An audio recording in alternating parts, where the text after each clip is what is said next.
Welcome to rhythm of learning. 60 ഡേയ്സിന്റെ hot ടോപ്പിക്സിന്റെ class തുടങ്ങിയിട്ട് ഇന്ന് 45 ദിവസമായി. നമ്മൾ വളരെയധികം ധാരാളം ഹോട്ട് ടോപ്പിക്സുകൾ പഠിച്ചു കഴിഞ്ഞു.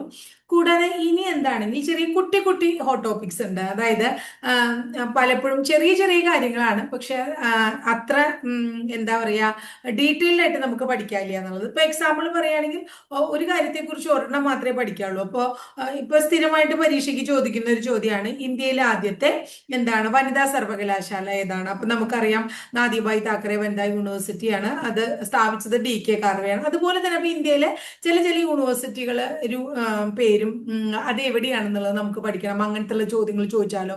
അപ്പോൾ അങ്ങനെ ഒരു രണ്ട് മൂന്ന് ടോപ്പിക്കുകളാണ് ഇന്നത്തെ ക്ലാസ്സിൽ പറയണത്.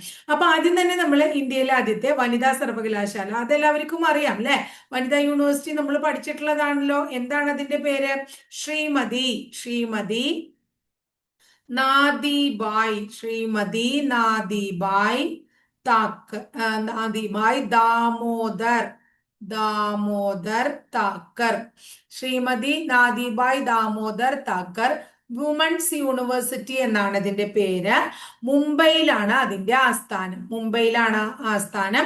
ആരാണ് ആരംഭിച്ചത്? DK കാർവേ അല്ലെ? DK കാർവേ. അത് നമ്മൾ പഠിച്ചിട്ടുള്ളതാണ്, എപ്പോഴും ചോദിക്കാറുള്ളതാണ്. വർഷങ്ങൾ കുറെ, അതായത് ഇന്ത്യക്ക് എന്താ പറയുന്നത് സ്വാതന്ത്ര്യം ലഭിക്കുന്നതിന് മുമ്പുള്ളതാണ്. അതിനുശേഷം എപ്പോഴും ചോദിക്കാറുള്ള ചോദ്യമാണ് ഇന്ത്യയിലെ ആദ്യത്തെ റെയിൽവേ യൂണിവേഴ്സിറ്റി ആരംഭിച്ചത് എവിടെയാണ്? ഇന്ത്യയിലെ ആദ്യത്തെ റെയിൽവേ യൂണിവേഴ്സിറ്റി ആരംഭിച്ചത് വഡോദരയിലാണ്. അത് പഠിച്ചു വെക്കണം കേട്ടോ മക്കളെ. വഡോദരയിലാണ്. നാഷണൽ റെയിൽ ആൻഡ്, എന്താണ് അതിന്റെ പൂർണ്ണ രൂപം? National rail and transportation institute കേട്ടോ. National rail and transportation institute ആണ്. എവിടെയാണത്? വഡോദരയിലാണ്. എവിടെയാണ്? വഡോദരയിലാണ്. അടുത്തത് മൂന്നാമത്തത്. ഇനി നമ്മൾ പഠിക്കുന്നത് ഇന്ത്യയിലെ ആദ്യത്തെ മെഡിക്കൽ യൂണിവേഴ്സിറ്റി ഏത് എന്നുള്ളതാണ്. ഇന്ത്യയിലെ ആദ്യത്തെ മെഡിക്കൽ യൂണിവേഴ്സിറ്റി എവിടെയാണ്? വിജയവാഡയിലാണ്. ഇന്ത്യയിലെ ആദ്യത്തെ മെഡിക്കൽ യൂണിവേഴ്സിറ്റി വിജയവാഡയിലാണ്. എന്താണ്? Doctor YSR university. Doctor YSR university of health science എന്നാണ് പൂർണ്ണരൂപം. Doctor YSR university of health science, അതാണ് വിജയവാഡയിൽ ഇന്ത്യയിലെ ആദ്യത്തെ മെഡിക്കൽ യൂണിവേഴ്സിറ്റി. ഇനി ഇന്ത്യയിലെ ആദ്യത്തെ അഗ്രികൾച്ചറൽ യൂണിവേഴ്സിറ്റി എവിടെയാണ്? ഇന്ത്യയിലെ ആദ്യത്തെ അഗ്രികൾച്ചറൽ യൂണിവേഴ്സിറ്റി ഉത്തരാഖണ്ഡിലാണ്. ഇന്ത്യയിലെ ആദ്യത്തെ അഗ്രികൾച്ചറൽ യൂണിവേഴ്സിറ്റി ഉത്തരാഖണ്ഡിലാണ്. ഗോവിന്ദ ബല്ലഭ് പന്ത് യൂണിവേഴ്സിറ്റി എന്നാണ് ഇതിന്റെ പൂർണ്ണരൂപം. അഗ്രികൾച്ചറൽ യൂണിവേഴ്സിറ്റിയിലെ.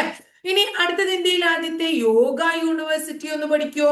ഇന്ത്യയിലെ ആദ്യത്തെ യോഗ യൂണിവേഴ്സിറ്റി എവിടെ ആരംഭിച്ചേ? അഹമ്മദാബാദിലാണ്. ഇന്ത്യയിലെ ആദ്യത്തെ യോഗ യൂണിവേഴ്സിറ്റി അഹമ്മദാബാദിലാണ്. എന്താണ് അതിന്റെ പേര്? ലാക്കുലിഷ് യോഗ യൂണിവേഴ്സിറ്റി എന്നാണ് അതിന്റെ പേര്. അഹമ്മദാബാദിലാണ്.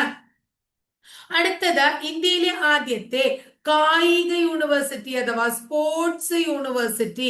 ഇന്ത്യയിലെ ആദ്യത്തെ സ്പോർട്സ് യൂണിവേഴ്സിറ്റി മണിപ്പൂരിലാണ്. പേര് നാഷണൽ സ്പോർട്സ് യൂണിവേഴ്സിറ്റി എന്നാണ്. അപ്പൊ അതുകൊണ്ട് കൂടുതലായിട്ടൊന്നും പഠിക്കാനില്ല.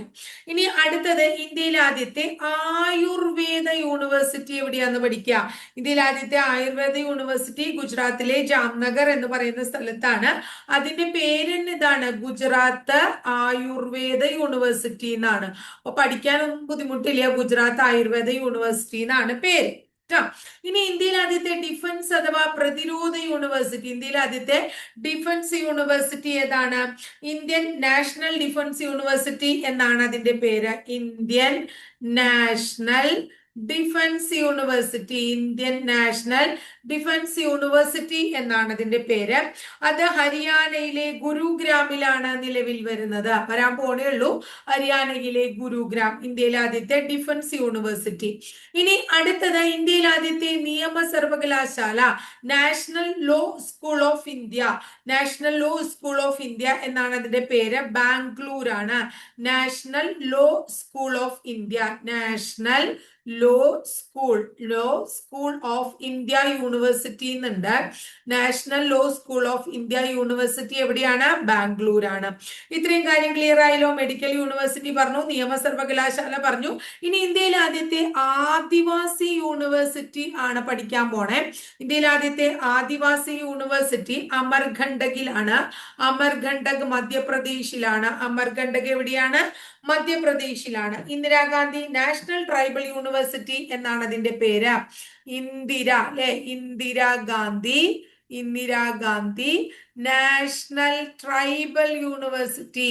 ഇന്ദിരാഗാന്ധി നാഷണൽ ട്രൈബൽ യൂണിവേഴ്സിറ്റി എന്നാണ് ഇതിന്റെ പേര്. ഇന്ത്യയിലെ ആദ്യത്തെ tribal university Indira Gandhi national tribal university എന്നാണ് ഇന്ത്യയിലെ ആദ്യത്തെ ട്രൈബൽ യൂണിവേഴ്സിറ്റിയുടെ പേര്. എവിടെയാണ് അത് സ്ഥിതി ചെയ്യുന്നത്? അമർകണ്ടകിലാണ്.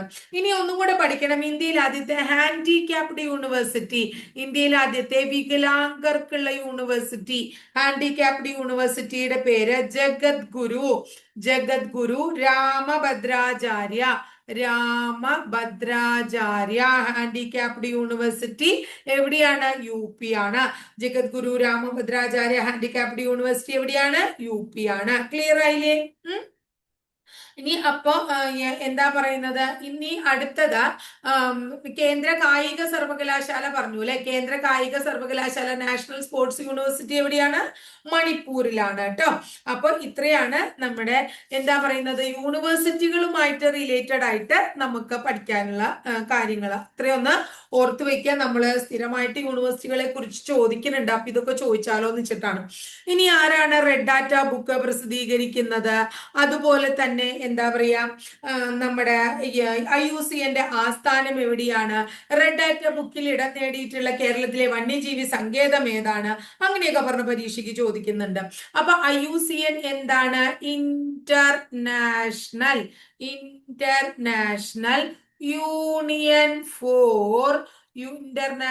Union for conservation of nature. International union for conservation of nature എന്നുള്ളതാണ് IUCN പൂർണ്ണരൂപം. 1948 സ്വിറ്റ്സർലൻഡിലെ ഗ്ലാൻഡ്, പരീക്ഷയ്ക്ക് ചോദിച്ചിട്ടുള്ളതാണ് ആസ്ഥാനം. സ്വിറ്റ്സർലൻഡിലെ ഗ്ലാൻഡ് ആസ്ഥാനമായി നിലവിൽ വന്നതാണ് IUCN. ലോകത്തെ ആദ്യത്തെ പരിസ്ഥിതി സംഘടന, വേൾഡിലെ ആദ്യത്തെ എന്താണ്? എൻവയോൺമെന്റൽ ഓർഗനൈസേഷൻ എന്ന് വിളിക്കുന്നത് ഏതിനെയാണ്? IUCN ആണ്. ഇനി എന്തിനു വേണ്ടിയിട്ട്? അതായത് പ്രകൃതി വിഭവം സംരക്ഷിക്കുക, അതുപോലെ തന്നെ വന്യജീവികളെ സംരക്ഷിക്കുക, അതിനൊക്കെ വേണ്ടി രൂപീകരിച്ച ലോകത്തിലെ ആദ്യത്തെ ഇന്റർനാഷണൽ ഓർഗനൈസേഷൻ ആണ് IUCN. ഇനി അടുത്തത് വംശനാശ ഭീഷണി നേരിടുന്ന എല്ലാ ജീവജാലങ്ങളുടെയും ഒരു ബുക്ക് ലിസ്റ്റ് ഉൾപ്പെടുത്തിക്കൊണ്ട് ഒരു ബുക്ക് പ്രസിദ്ധീകരിക്കുന്നുണ്ട്. ആ ബുക്കിന്റെ പേര് IUCN പ്രസിദ്ധീകരിക്കുന്ന ആ ബുക്കിന്റെ പേരാണ് റെഡ് ഡാറ്റ ബുക്ക്. എന്താ പറഞ്ഞേ? വംശനാശ ഭീഷണി നേരിടുന്ന ജീവജാലങ്ങളുടെ ലിസ്റ്റ് ഉൾപ്പെടുത്തി IUCN പ്രസിദ്ധീകരിക്കുന്ന ബുക്കാണ് റെഡ് ഡാറ്റ ബുക്ക് എന്ന് പറയുന്നത്. ആ റെഡ് ഡാറ്റ ബുക്കിൽ ഇടം നേടിയ വന്യജീവി സങ്കേതമാണ് കേരളത്തിലെ പറമ്പിക്കുളം വന്യജീവി സങ്കേതം. അതുപോലെ IUCN തയ്യാറാക്കിയ ഒരിക്കലും തിരിച്ചു വരാത്ത ജൈവ വൈവിധ്യ തുരുത്തുകളുടെ പട്ടികയിൽ ഇടം നേടിയ പ്രദേശം, ഇന്ത്യയിൽ നിന്നുള്ള പ്രദേശം വെസ്റ്റേൺ ഗാട്സ് അഥവാ പശ്ചിമഘട്ടമാണ്. ഇത്രയും കാര്യം ക്ലിയർ ആയോ? വളരെ ഇമ്പോർട്ടന്റ് ആയിട്ടുള്ള കുറച്ച് ചോദ്യങ്ങളാണ് നമ്മൾ പഠിക്കുന്നത് കേട്ടോ.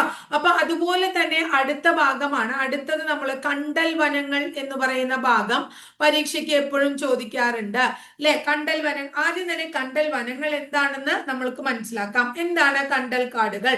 നദീമുഖങ്ങൾ, അതുപോലെ തന്നെ സമുദ്ര തീരങ്ങൾ, അവിടെയൊക്കെ കരയിടിച്ചിലിനെ ചെറുക്കാൻ വേണ്ടി സഹായിക്കുന്ന ഉപ്പ് രസമുള്ള മണ്ണിൽ വളരുന്ന പ്രത്യേകതരം സസ്യ സസ്യജാലങ്ങളെ കണ്ടൽക്കാടുകൾ എന്ന് വിളിക്കുന്നു.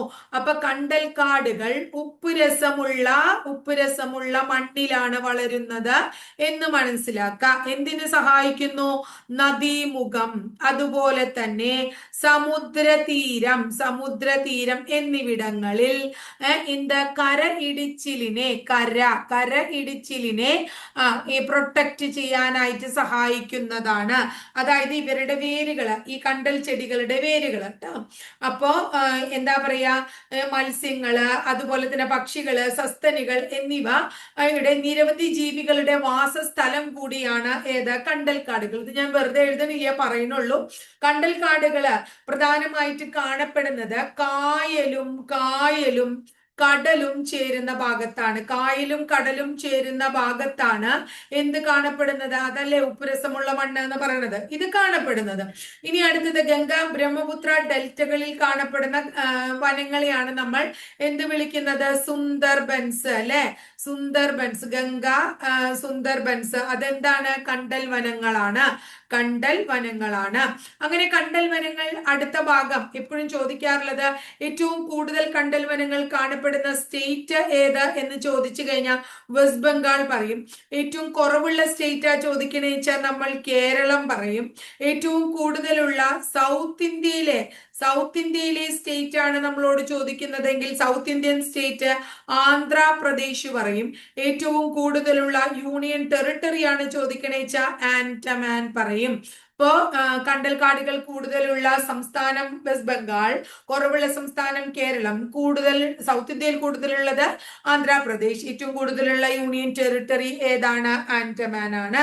ഇനി കണ്ടൽക്കാടുകളുമായിട്ട് റിലേറ്റഡ് ആയിട്ട് യുനെസ്കോ പാരിസ്ഥിതിക പ്രവർത്തന വിഭാഗം കണ്ടൽക്കാടുകളുടെ സംരക്ഷണത്തില് പേര് പരാമർശിച്ചിട്ടുള്ള വ്യക്തിയാണ് കല്ലേൻ പൊക്കുടൻ അഥവാ കല്ലേൻ പൊക്കുടൻ, അല്ലെങ്കിൽ കല്ലേൻ പൊക്കുടൻ എന്ന ശരിക്കുള്ള പേരിലുള്ള ഇദ്ദേഹത്തെ നമ്മൾ കണ്ടൽ പൊക്കുടൻ എന്നും വിളിക്കുന്നു. കണ്ടൽ പൊക്കുടൻ എന്ന് വിളിക്കാൻ കാരണം കണ്ടൽ സംരക്ഷണ പ്രവർത്തനങ്ങൾക്ക് എന്താ പറയാ, പല സ്ഥലങ്ങളിലും അദ്ദേഹം കണ്ടൽ സംരക്ഷണ പ്രവർത്തനങ്ങൾ നടത്തിയിട്ടുണ്ട് എന്നുള്ളത് കൊണ്ട് തന്നെ അതിനുള്ള അംഗീകാരം എന്നോണം അദ്ദേഹത്തെ നമ്മൾ വിളിക്കുന്നതാണ്. അദ്ദേഹത്തിന്റെ ആത്മകഥ കണ്ടൽക്കാടുകൾക്കിടയിലെ എന്റെ ജീവിതം എന്നത് അദ്ദേഹത്തിന്റെ എന്താണ്? ആത്മകഥയാണ് എന്നും കൂടി ഓർത്തു വെക്കണം. ഇനി അടുത്തത് കണ്ടൽക്കാടുകൾ എന്തിനൊക്കെയാണ് കണ്ടൽക്കാടുകൾ നമുക്ക് ഉപകാരമുള്ളത്, കണ്ടൽക്കാടുകളെ കൊണ്ട് നമുക്ക് എന്തൊക്കെയാണ് ഗുണമുള്ളത് എന്ന് പറഞ്ഞിട്ട് പരീക്ഷയ്ക്ക് ചോദിക്കാറുണ്ട്. കണ്ടൽക്കാടുകളെ കുറിച്ച് നമുക്ക് എന്തൊക്കെയാണ് ഗുണമുള്ളത്? ഫസ്റ്റ് വൺ എന്താണ് കണ്ടൽക്കാടുകളെ കൊണ്ടുള്ള ഗുണം? മത്സ്യങ്ങളുടെ ധാരാളം ഉറവിടമാണ് കണ്ടൽക്കാടുകൾ അല്ലെ. അതുപോലെ തന്നെ ജൈവ വൈവിധ്യ കലവറയാണ് കണ്ടൽക്കാടുകൾ. അടുത്തത് എന്താണ്? തീരപ്രദേശത്തെ മണ്ണ് സംരക്ഷിക്കുന്നത്, അല്ലെങ്കിൽ നദീമുഖത്തെ മണ്ണ് സംരക്ഷിക്കുന്നത് ആരാണ്? കണ്ടൽക്കാടുകളാണ്. അതുപോലെ തന്നെ നമ്മളെ സുനാമിയിൽ നിന്ന് രക്ഷിക്കാൻ സഹായിക്കുന്നത് എന്താണ്? കണ്ടൽക്കാടുകളാണ്. ഇത് സ്റ്റേറ്റ്മെന്റ് രൂപത്തിലുള്ള ചോദ്യമായിട്ട് ചോദിച്ചിട്ടുണ്ട്. അതുകൊണ്ട് തന്നെ വളരെ ഇമ്പോർട്ടന്റ് ആണെന്ന് നമ്മൾ മനസ്സിലാക്കാം. ഇനി ആഗോളതാപനത്തിനെതിരായുള്ള പ്രതിരോധമാണ്. ആഗോളതാപനത്തിന് എതിരായി എങ്ങനെയാണ് ഇത് പ്രതിരോധിക്കുക? നിത്യഹരിത വനങ്ങളെ അപേക്ഷിച്ച് 4-5 ഇരട്ടി കാർബൺ ഡൈ ഓക്സൈഡിനെ ആഗിരണം ചെയ്യുന്നതിലൂടെ ആഗോളതാപനത്തിനെതിരെയുള്ള പ്രതിരോധം കൂടിയാണ്. ഇനി അടുത്തത് എന്താണ്? മാലിന്യങ്ങളെ അരിച്ചും അതുപോലെ തന്നെ അവശിഷ്ടങ്ങളെ അകപ്പെടുത്തിയും ശുദ്ധജല ആവാസത്തെ നിലനിർത്തുന്നതും എന്താണ്? കണ്ടൽക്കാടുകളാണ്.